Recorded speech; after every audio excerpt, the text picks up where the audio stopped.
Halo teman-teman semua, selamat datang di channel kami. Pada video kali ini, kita akan membahas sebuah topik yang sangat penting dalam agama Islam. Yaitu kita akan membahas tentang sumber-sumber hukum Islam yang disepakati oleh para ulama atau yang disebut dengan hukum muttafaq. Ada 4 hukum Islam yang kita akan bahas, yaitu Al-Quran, hadis, ijma, dan qiyas.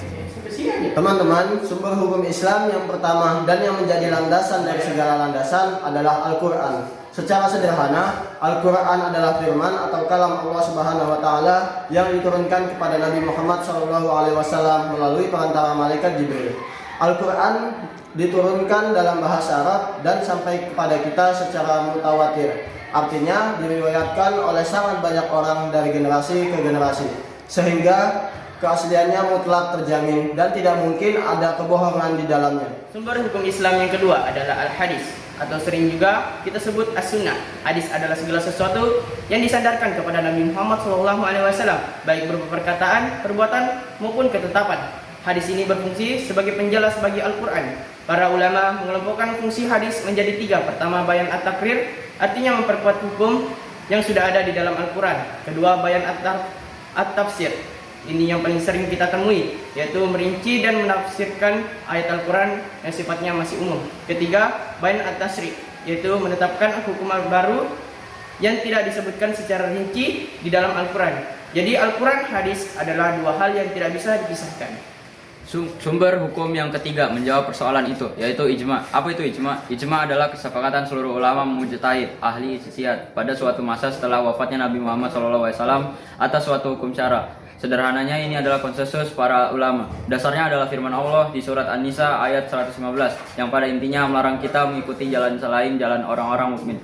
Juga hadis Nabi yang menyatakan bahwa umatku tidak akan bersepakat dalam kesesatan. Contoh ijma yang paling terkenal adalah kesepakatan para sahabat untuk membukukan Al-Quran menjadi satu mushaf seperti yang kita kenal sekarang. Hal ini tidak dilakukan di zaman Nabi, tapi para sahabat sepakat melakukannya demi kemaslahatan umat. Ijma memastikan bahwa hukum Islam tetap relevan dan bisa menjawab tantangan zaman. Sumber hukum keempat adalah qiyas. Secara bahasa, qiyas adalah artinya menyamakan atau menganalogikan. Dalam hukum Islam, qiyas adalah menetapkan hukum suatu perkara baru yang belum ada dalilnya dengan cara membandingkan dengan perkara lain yang sudah ada hukumnya berdasarkan Al-Quran dan hadis.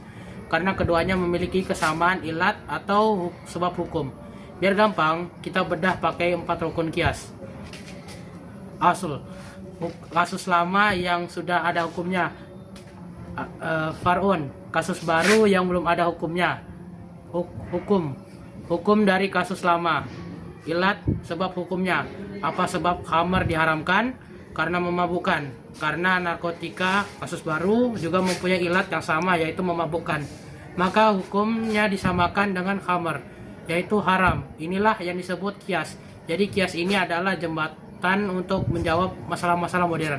Oke teman-teman, jadi itulah keempat sumber hukum Islam yang disepakati oleh para ulama.